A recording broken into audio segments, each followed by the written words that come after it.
Hello, and happy to see you here, that so many people made it today to our webinar.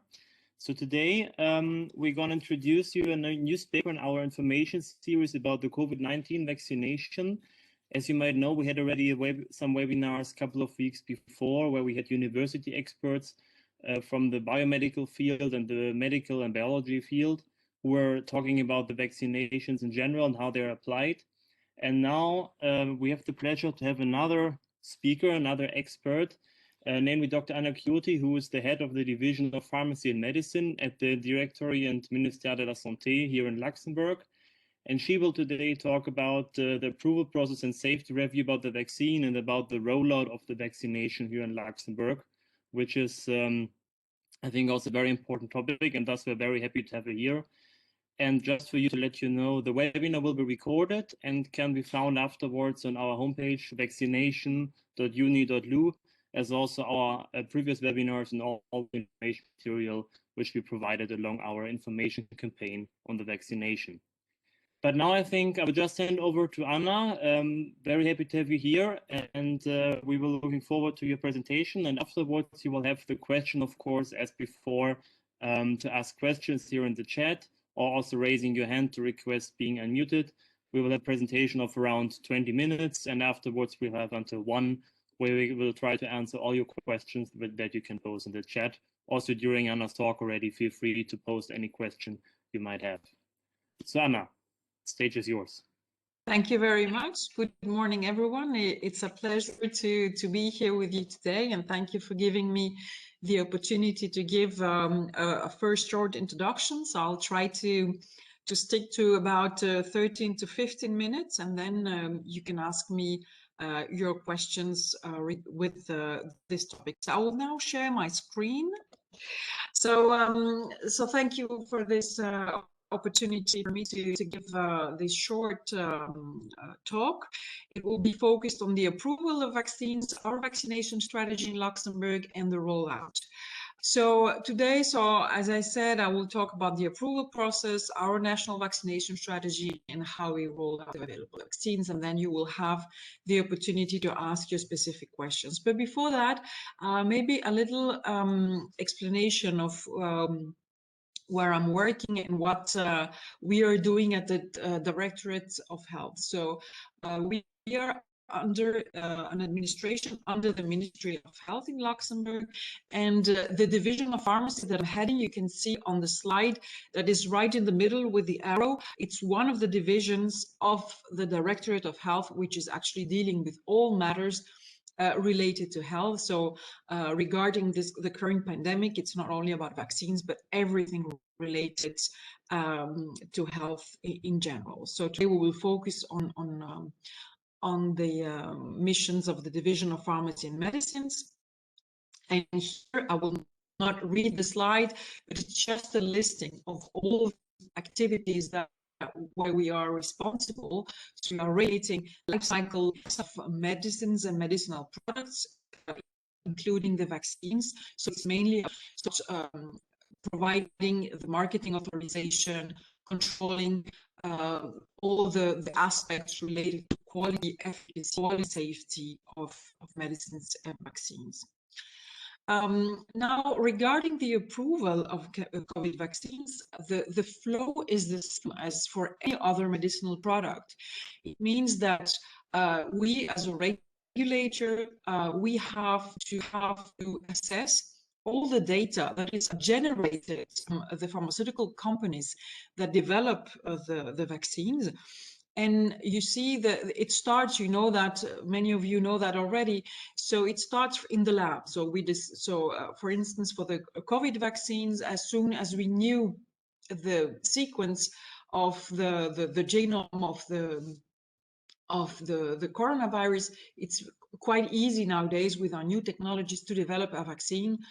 There are different technologies. It will not be the subject of the talk of today, but really this is to illustrate that the regulators need to have access to all the data to see how the vaccine is discovered and developed, how the data in vitro and in vivo in the lab, the non-clinical data are generated, that they follow specific standards, and of course, the most important part is what you have in the middle of the slides is really the clinical development. So we have to assess all the data that's generated in people that are vaccinated with these vaccines.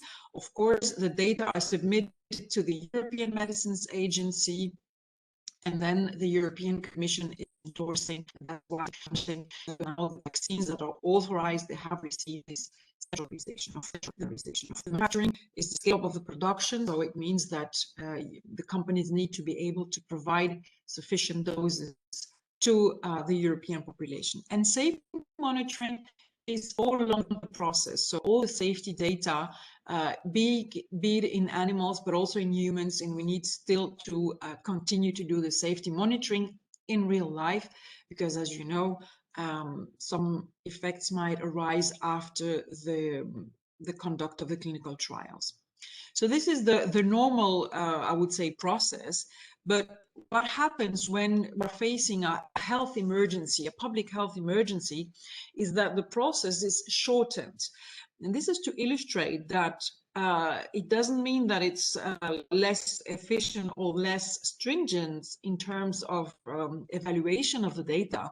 It's just that instead of having different sequence of evaluations or sequence of events, eventually also we need all the tests.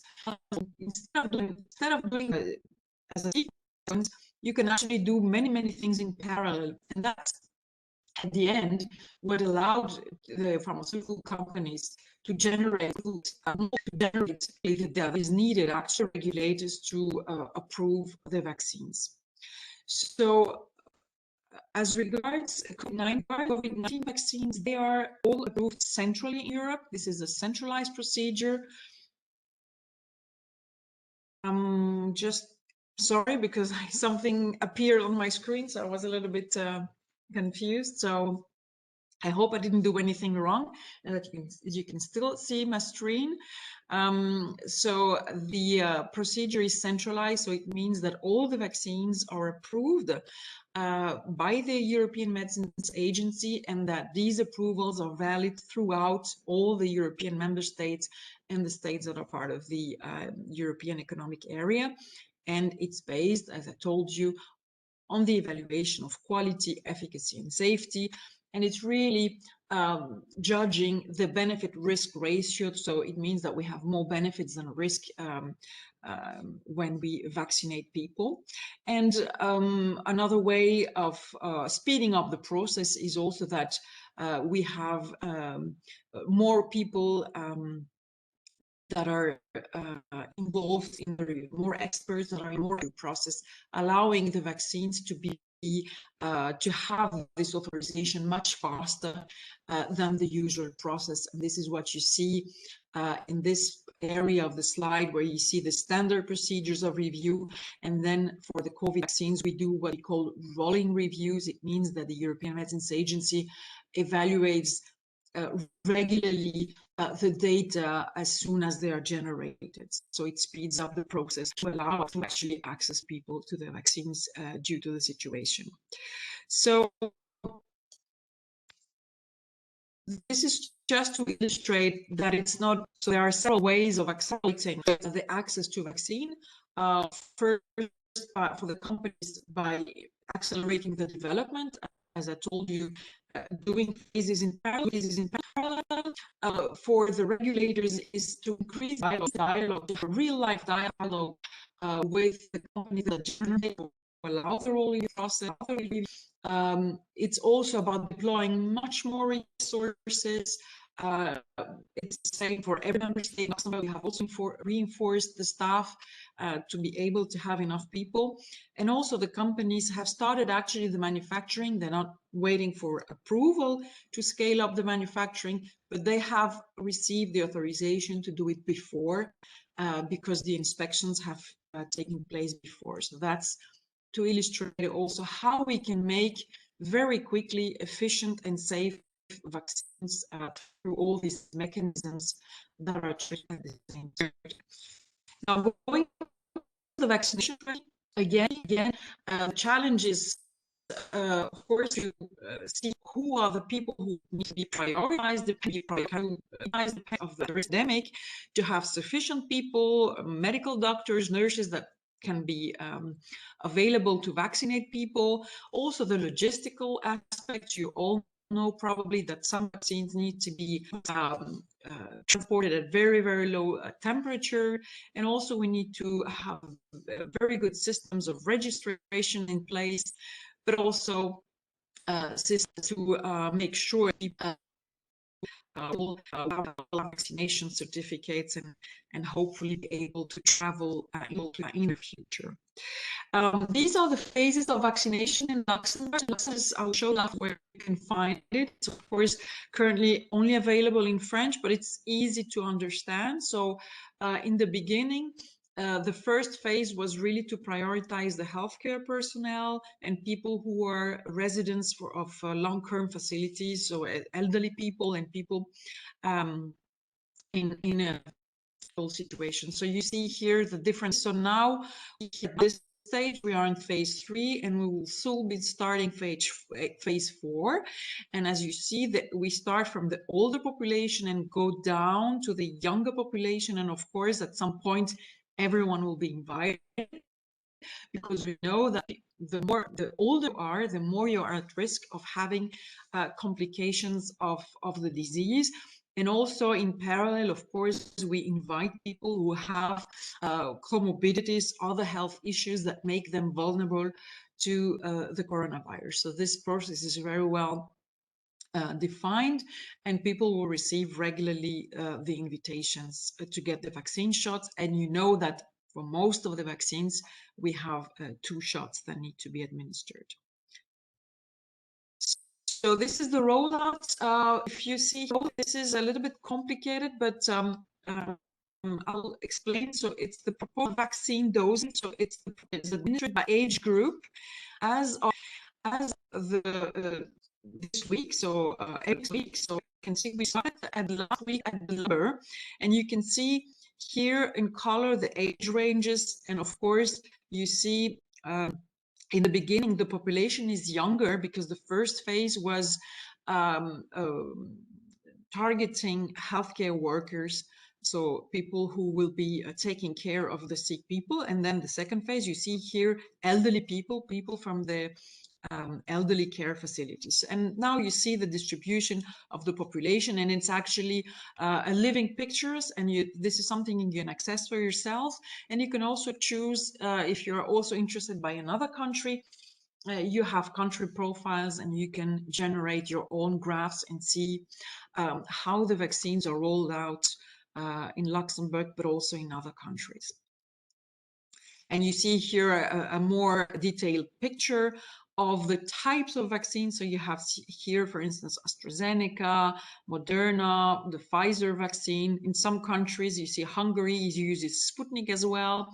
And also, so you see that mainly the most used vaccine currently is the Pfizer, because the company has been the most productive in terms of manufacturing until now.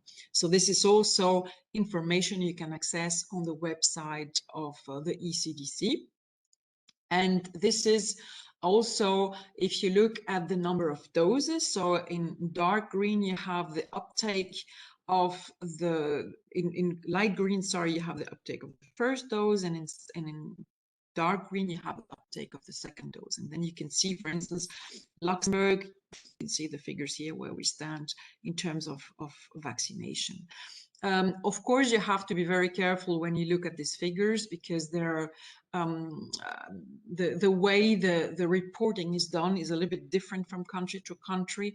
So you all know that if you don't use the same denominator, you can have different figures depending if you take the total population, if you take the population above a certain age range. So I would take these figures with a pinch of salt.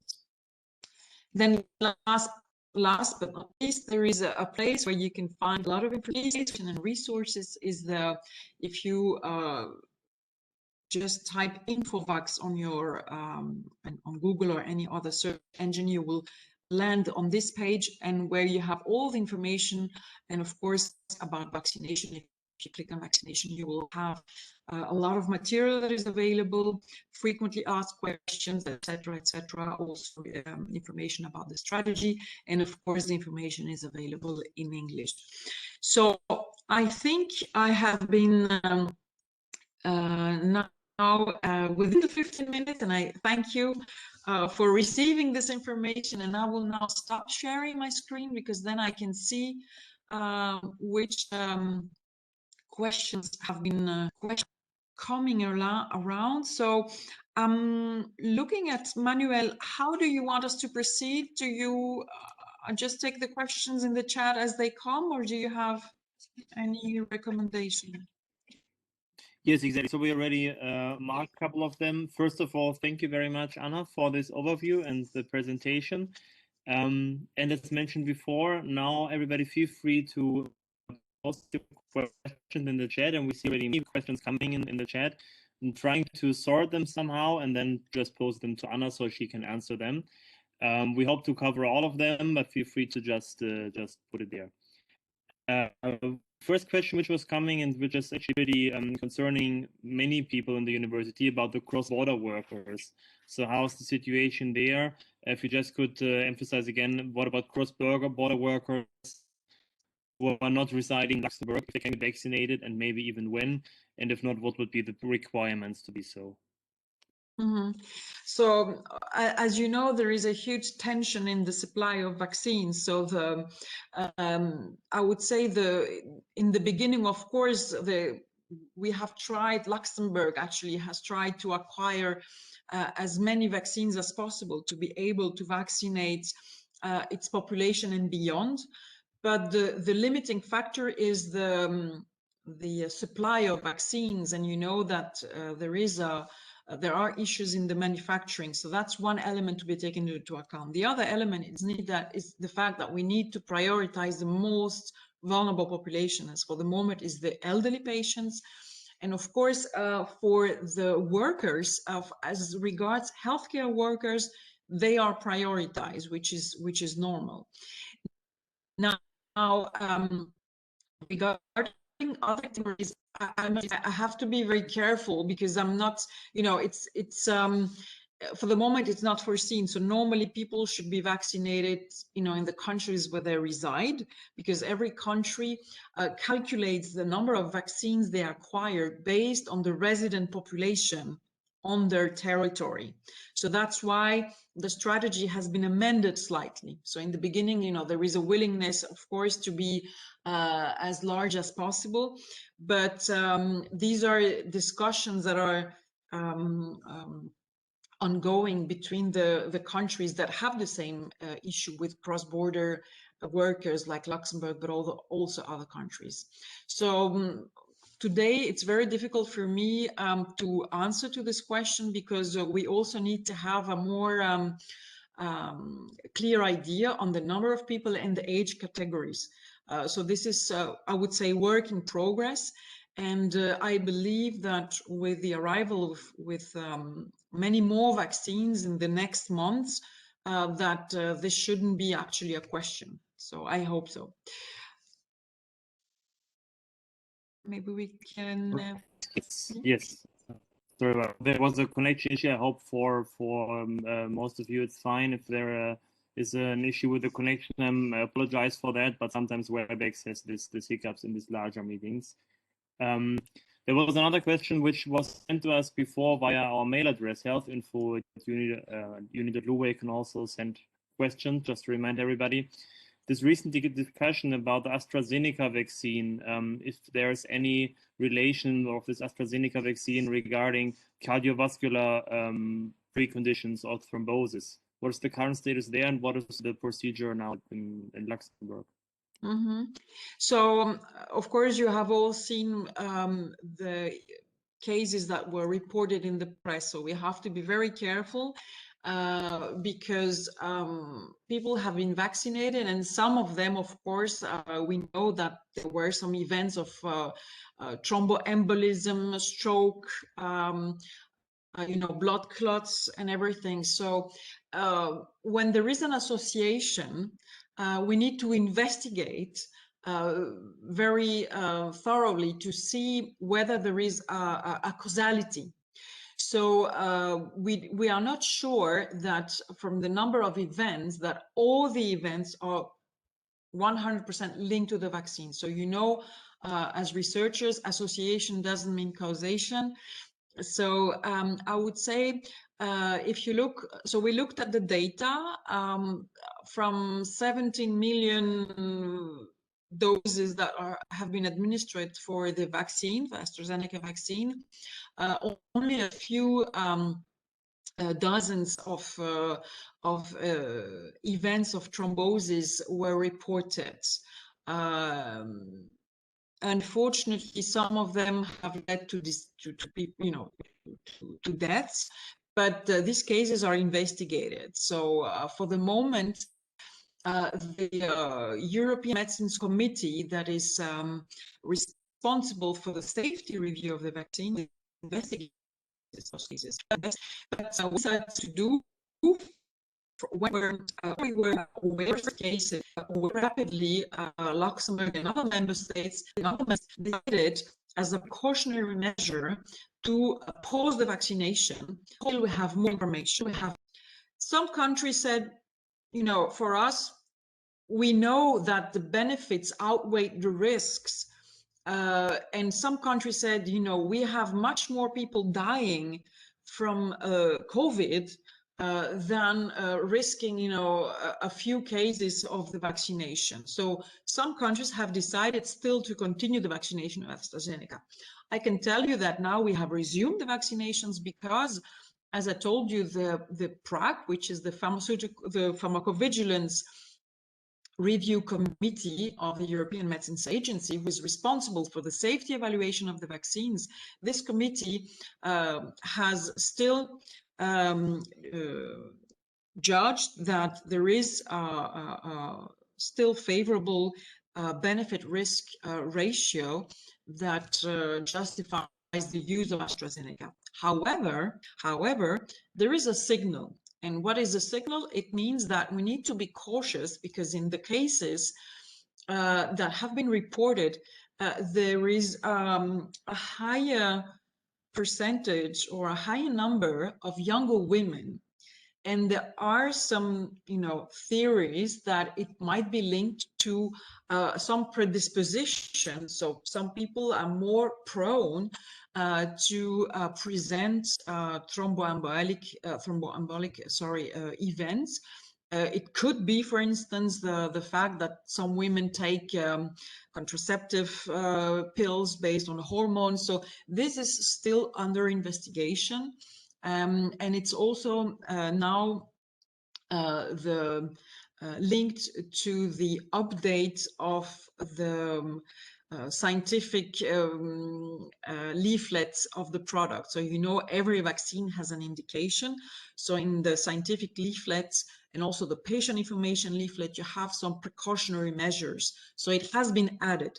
So this is just to illustrate that the data, as long as the data are coming, be it efficacy data, be it safety data, they are evaluated and they generate updates of the scientific information that is made available both to the healthcare professionals, but also to the public. Thanks. Maybe a question that goes a bit in hand with that, which was asked in one way or the other, about general comorbidities or other factors which might influence the vaccination or the even the efficacy or the vaccination as a whole. What are, let's say, the precautionary measures taken there in practical terms, and how is this monitored? So what is basically the practical strategy there to basically keep track on the comorbidities and to follow up any potential effects that might have? Mm-hmm. So when you vaccinate people, vaccination is a medical procedure.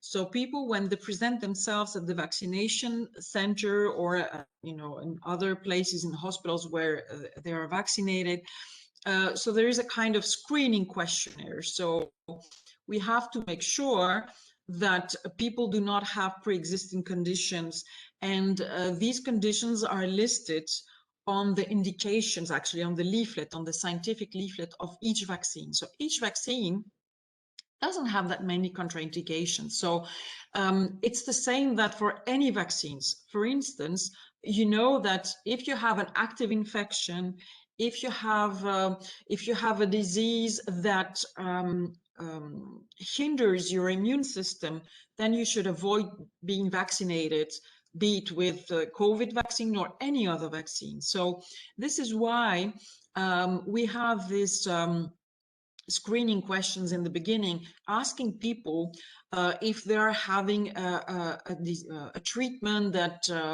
acts upon their immune system, people who are undergoing chemotherapy or other chronic diseases where we know the immune system might be weaker, and that then we need to be cautious about vaccinating. So these are I would say the logical steps. The other thing you need to know is that we know naturally that the efficacy of any vaccine tends to decrease over, with age, because when you get vaccinated, then you stimulate your immune system to produce it, the antibodies to fight the diseases. But if you are over 70, 75, 80 years old, that response to a vaccine might be a little bit less. That's why in the different vaccines that are available, you have different efficacy levels that have been proven in the clinical trials.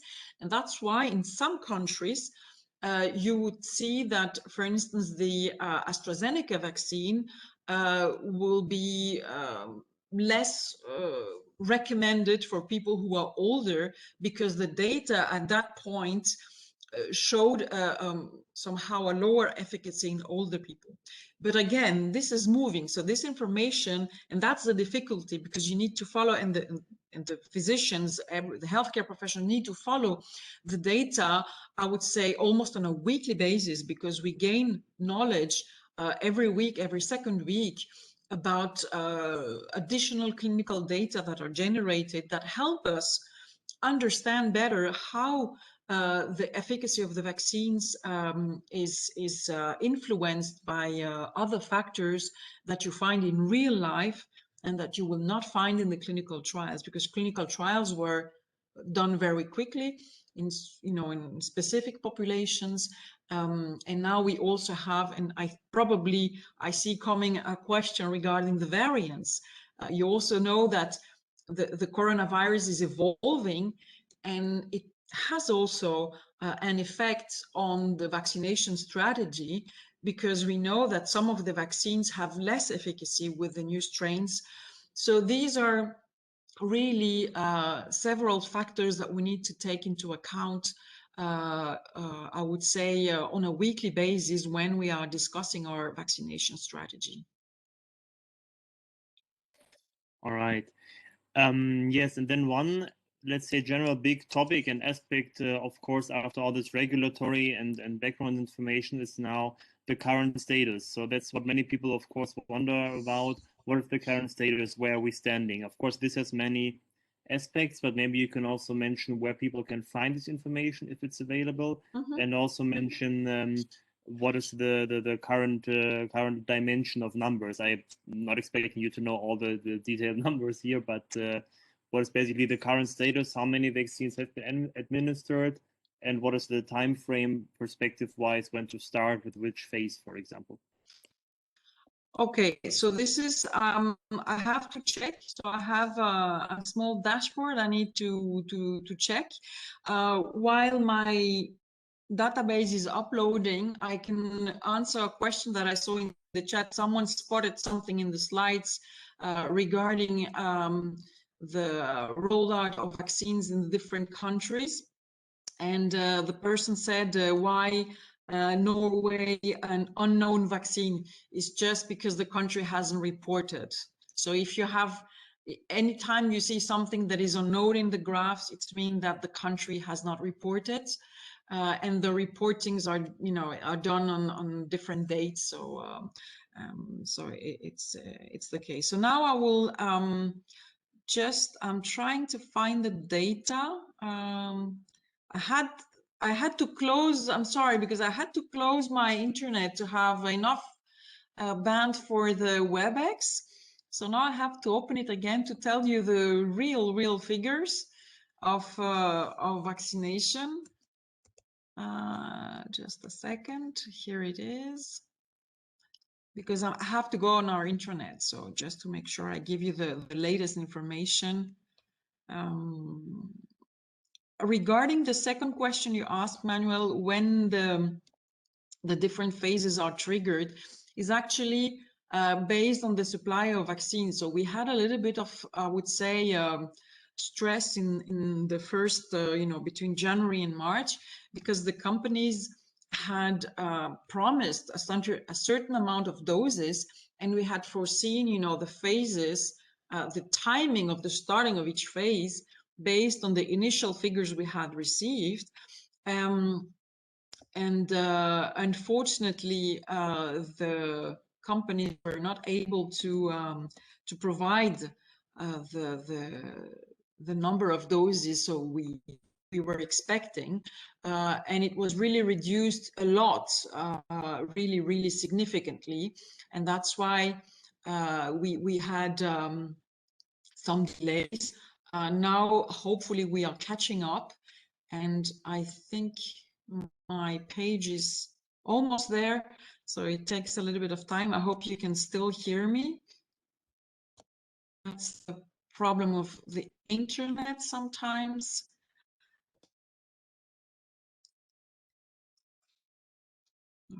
Okay. So I'm sorry, it's still, I don't know exactly why. I'll try to refresh the page. So I don't have access to the data, so I'm really sorry about that. No worries. I mean, we can also, if it's loading in the background, maybe on the side, because we still have time. I mean, there's no pressure. Maybe we can just fit in another small question regarding that while this is loading in the back. For example, one question was for those people who are residing in Luxembourg, having a CNS matricule, but are not Luxembourgish nationalities.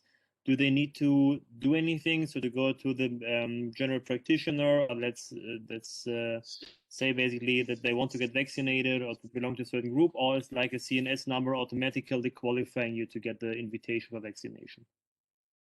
All people that reside in Luxembourg have not only people who are affiliated to the CNS. So all people, most of the people are affiliated anyway.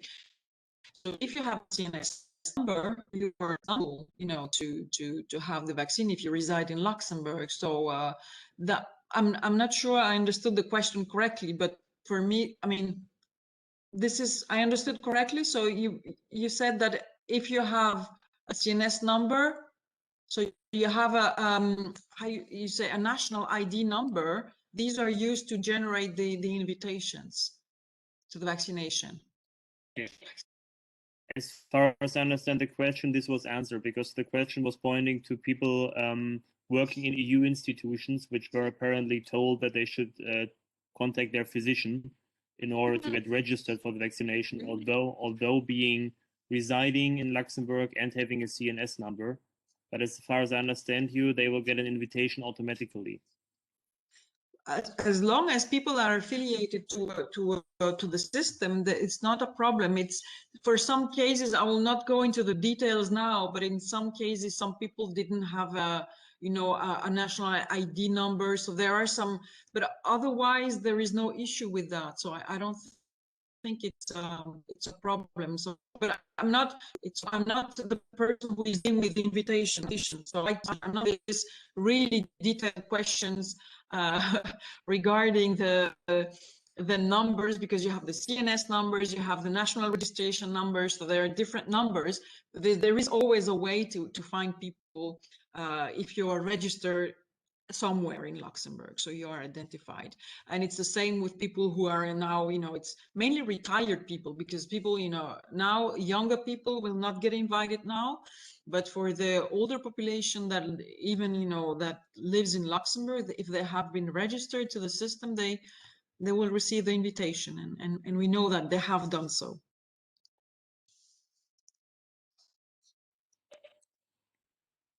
just the question was popping up in the chat again, at least to me. You answered this before, but just in this context, maybe the connection was bad before. Just to state it again about the cross-border workers situation as it's now. Just if I understand you correctly, is that everybody should, for now, be considered in the country of residence, and this also reflects the distribution of the vaccinations by European Union, but Luxembourg is trying its best. But just to make a statement again for everybody who might have missed it in the first place. Yeah, I mean, and then again, this is only my personal statement. I'm not talking here on behalf of anyone from the government of the ministry.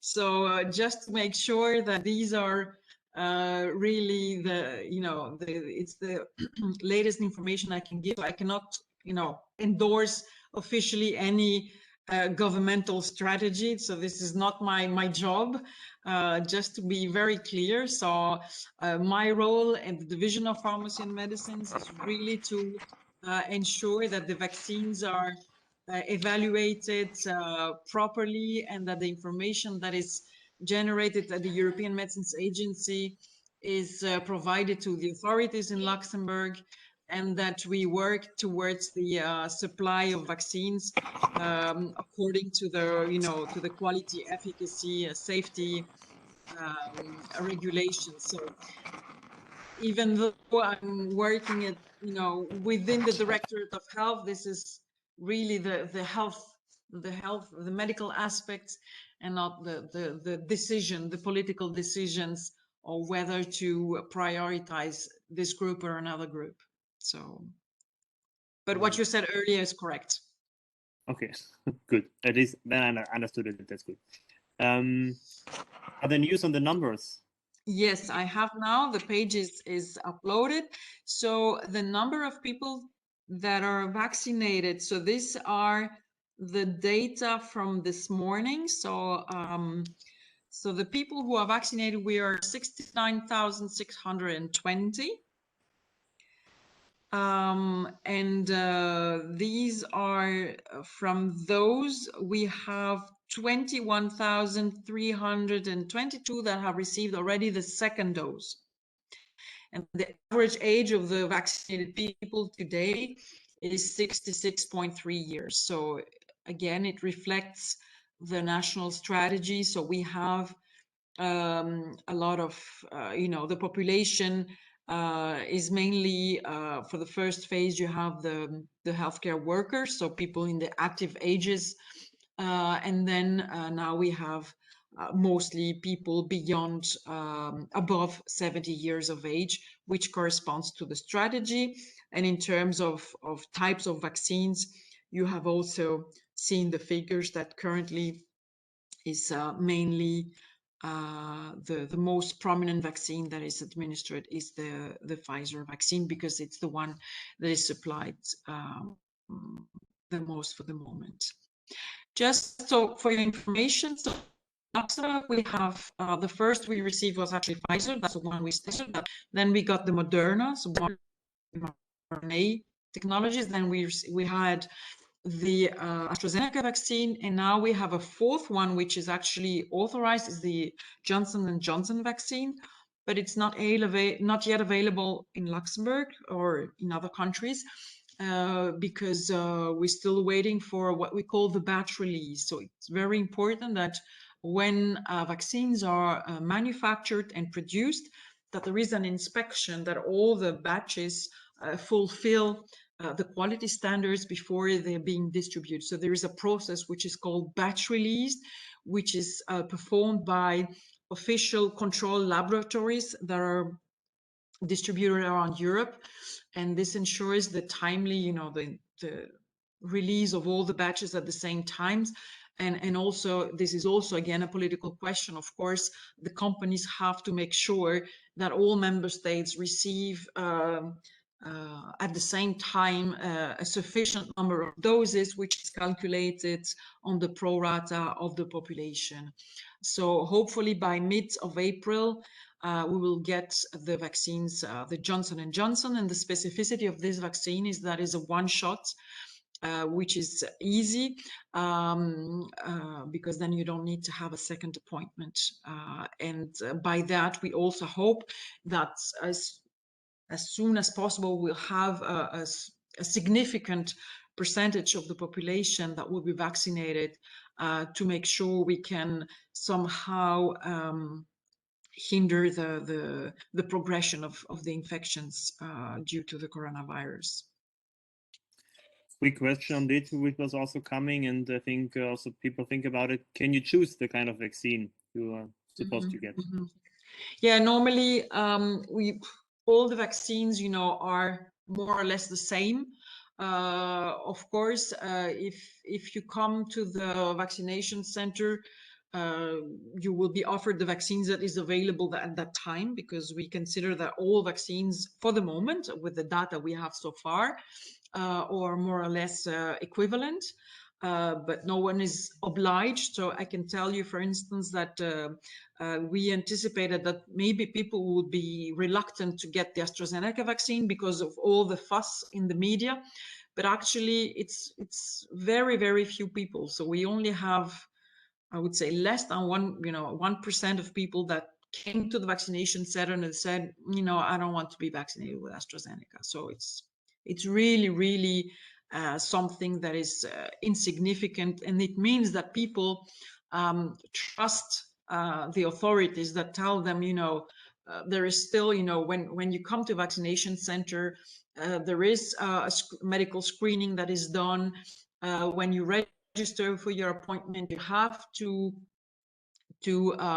provide a certain type of information. So the decision is actually based on, on sound criteria, and I would say for 99% of the cases there is no issue. But of course, you cannot oblige, you cannot force someone to get vaccinated if they don't want. So this is also on a voluntary basis. So what would happen in this case if somebody then refuses this specific kind of vaccine, or just even simpler, just misses the appointment for whatever reason? Will the chance of vaccination be lost, or will that be like the last in the queue, or will there be another invitation? So what happens if you basically miss the vaccination for whatever reason? Yes, exactly. If you miss the vaccination for whatever reason, you would need to call the helpline, which is also mentioned on the Infovax website. So you have the information. If you have missed your appointment for any reason, you should call immediately, and then we will try to find, the team that is working on the appointments will try to find a solution. The thing is that if you're invited and you do not respond to the invitation, you lose your turn, you see. So for instance, if you're a person from phase 3 or phase 4 and you do not go to the, show up at all, do not register, you do not confirm that you will go to the vaccination, then you lose, I would say you lose your turn, and then you will be somehow put, later in the queue. So, and then of course, we will need to, the team is still working on procedures to allow people, like for instance, healthcare workers. I think these are people that need to be vaccinated, and we know that we do not have 100% adherence. Some of them in the beginning were a little bit reluctant. They're saying, I don't want to get vaccinated now, but then they maybe would reconsider the decision at a later stage in the other phases. So this is also something that is foreseen. And I see that someone asked also, what are the target dates for phases 4, 5, and 6?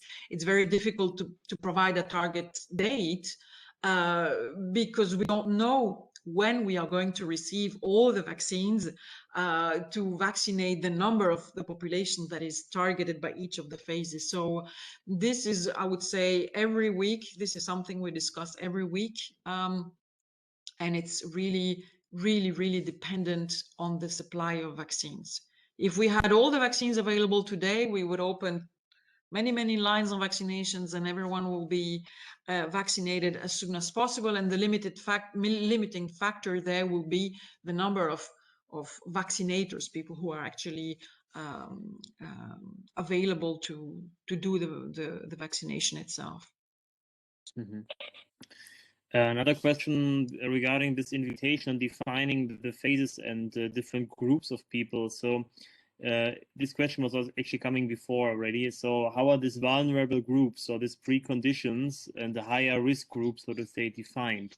Or in other words, how do people basically know, or how do the authorities know that people have a comorbidity? So let's say I'm basically categorized in the last phase 6 because everybody thinks I am happy and healthy, but actually I would belong to already higher priority because I do have a comorbidity. Is there any way to communicate this so that I can eventually get a higher priority in that?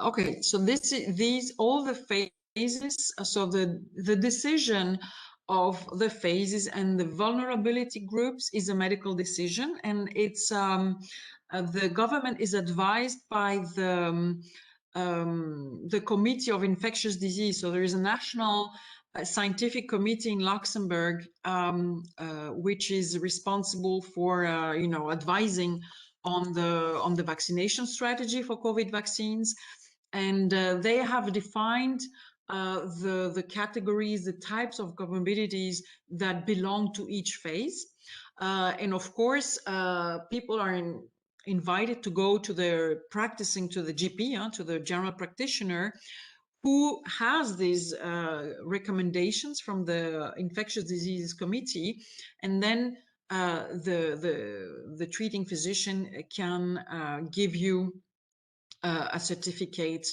You can be identified as a vulnerable person to be part of the vaccination.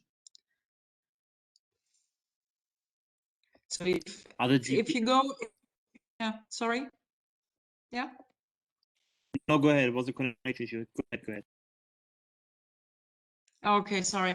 So just if you'd like to know these, I can also maybe put the link in the chat so you can see. So the slide I showed with the phases is in French, but there is a further information in English where you have all the phases explained, in detail in English and what you should do. So this is also available on the website. I'll copy it now to the. I'll find the English one and then I put it in the chat, and everyone could go and consult this this page and find really the details of each of each disease that is considered with the strategy. Yeah. Yes, that's definitely helpful. So also for the link, apart from the chat, we will also share this also on our vaccination.uni.lu page, where we also link to the official source. So everybody can also look it up, and also for the audience, feel free to share this material further. Mm-hmm. Just seeking one last question with this vulnerable group. So there are also preconditions or uncertainties, for example, this breastfeeding women or maybe even children, so to also extend, let's say, the approval status. How often is this information being re-evaluated? So as there are, for example, good experiences made with vaccinating breastfeeding women in some other countries, how often is Luxembourg considering also to rethink the strategy in that sense, and also to include breastfeeding women, for example? Is it a regular discussion? Yes, this is a work in progress. So actually there as well, the Scientific Committee of Infectious Diseases has worked together with the Luxembourgish Society of Gynecology, and they have agreed together, based on the available data, that it's still important to consider pregnant women or breastfeeding women, depending on the risk of getting the disease, to get vaccinated. So these recommendations have been made public, I think yesterday. So it's very, very, very fresh. So far, if you look at each vaccine, again, the summary of product characteristics, which is really I would say, the reference for the physicians. These documents do not contraindicate. There is no formal contraindication of vaccinated pregnant women, and it state usually that, again, as for any other vaccine, you should decide on a case by case, depending on the risk profile of pregnant women and lactating women. And we know with experience that pregnant women are also a vulnerable population, and that's why very often they get vaccinated also for seasonal flu, for instance. And now they will be offered the COVID vaccine, which is important for women who are pregnant and lactating, is that we register those cases, because it's really important to follow up these women, also from a safety perspective, because of course the data today available today tells us that it's still safe and effective to vaccinate pregnant women, but it's really important to, as we do with other medicines and other vaccines, to follow up medically these women, and that they, if they have any anything to notify that they do that, like for instance preterm birth and things like that. These are really important data from real life that we need at the authorities level to gather to help future women and other people to get generate more data to get reassured that you can get vaccinated with these vaccines. Another subgroup being vaccinated, or another, let's say, sub aspect is that people who had a COVID infection before, will they get one shot or two? Because I think in France they are getting one only so far. What is Luxembourg doing with those who had already a COVID infection before? This is a very interesting question, especially when the vaccines are rare. You would like to, of course, use 2 doses for those who haven't been infected. This is a very valuable point. This is based on available data to date. Luxembourg is not yet considering, but of course the question will come. And the thing is that again, this will be a decision that will be taken at the Scientific Committee of Infectious Diseases, and of course we look at the data from other countries. So this is not excluded that some recommendations might arise. Of course, the only thing is that there are encouraging data, but there are also some other data showing that the immune response can be very variable from one individual to another. So it's really important also to make sure that we have evidence, like antibody titers, to somehow reassure that there's sufficient protection with one shot for a person who has already developed natural immunity, at some scale of natural immunity at least. I received another question on the invitation letter for the vaccination.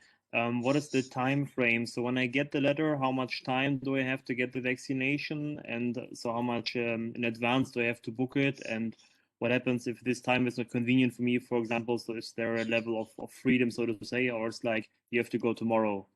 No. There is when you get invitation, it's the same principle as the large scale testing.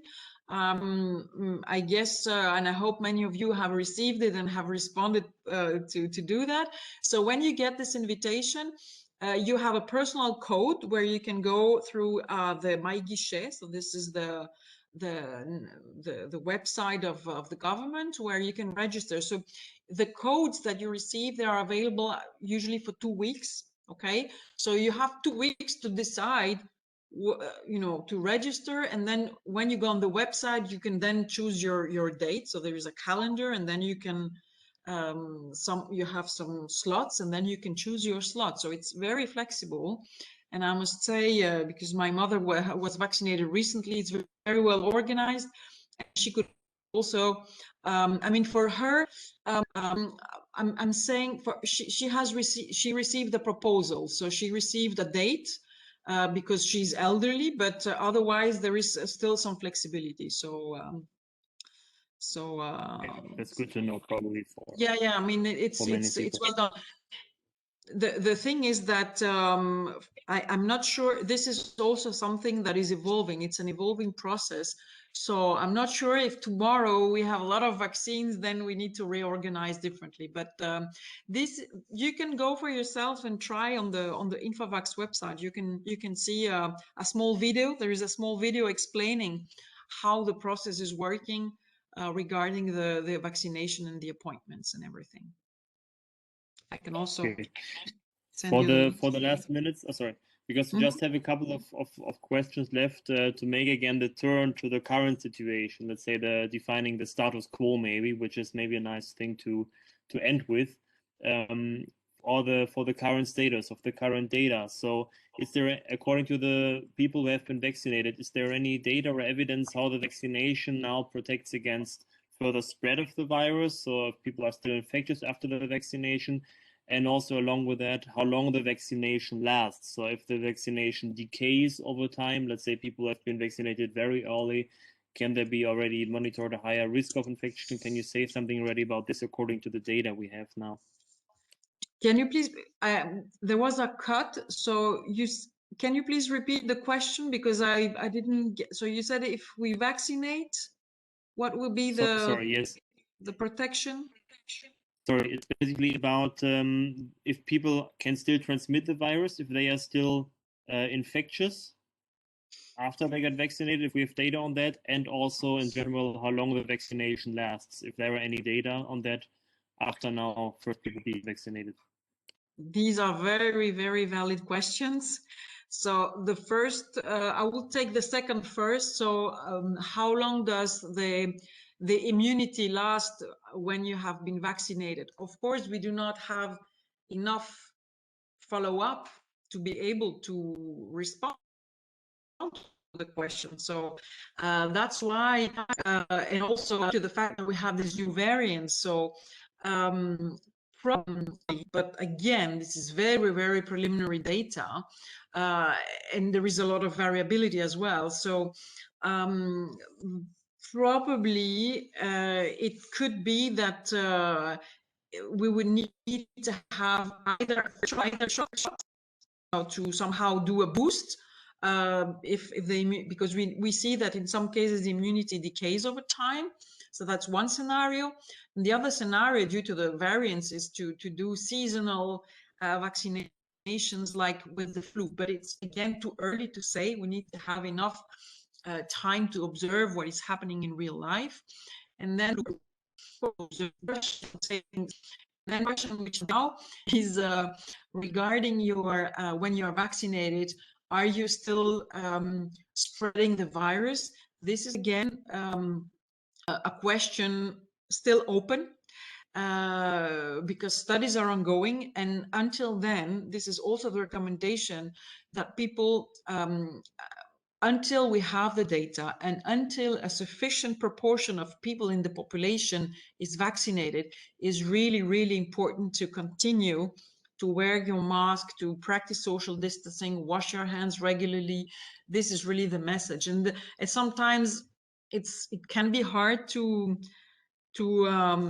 grasp or to understand. So we need to be a little bit patient to have enough vaccines, people vaccinated, to reach what we call the herd immunity. So we would need to vaccinate at least 60 to 70% of the population, and by then start thinking about coming back to a normal, but it's not yet that. So we need to be patient and make every effort possible to protect oneself and others.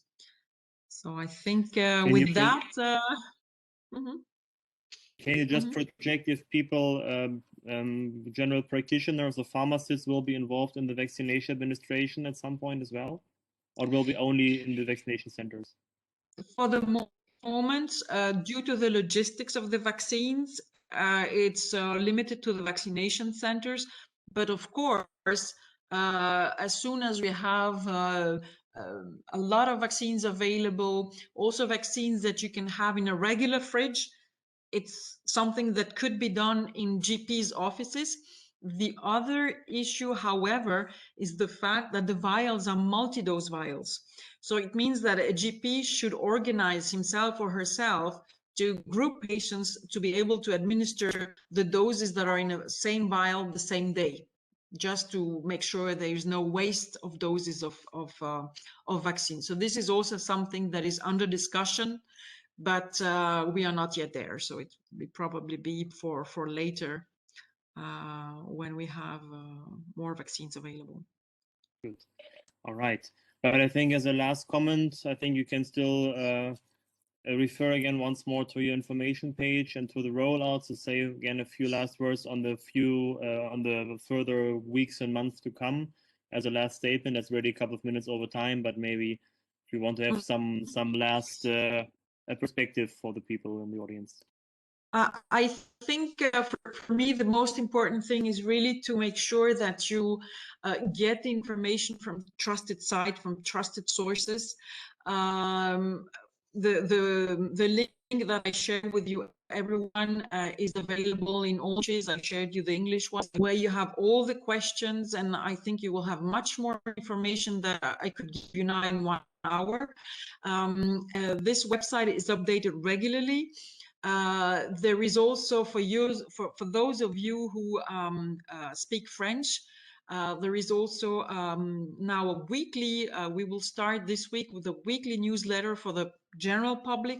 There is also another newsletter for the healthcare professionals. So we are very active in providing information. So you can also subscribe to the newsletter if you're interested. And also, again, go and watch the Infovax website regularly, because we have also recordings of webinars.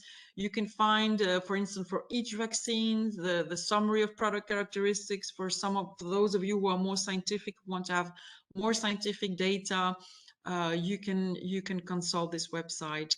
And if you have any question, I think it's also good to address them. So we have a hotline and a helpline. So these numbers are also mentioned on the website. The more questions we have, it helps us also to feed in our frequently asked questions sections, which are also available in all languages. So that would be my final statement. And thank you very much for the questions. It's also interesting for me to understand what are the things that that are in your mind and what is important for you to know. Right. Thank you very much, Anna. Very much appreciated. I think also the feedback in the chat and also we have here now is very positive. I think we were all happy that you shared your time with us. And if you want to see Anna again, or you want to address yet another question, we will actually have her again tomorrow here, same time, same place, with another link though, but then in French. So tomorrow Anna will be here again at 12 o'clock in the WebEx meeting. We will share the invite tomorrow morning again for the same content in French again, which you can also share with your colleague, this information. For now, I thank you very much again, Anna.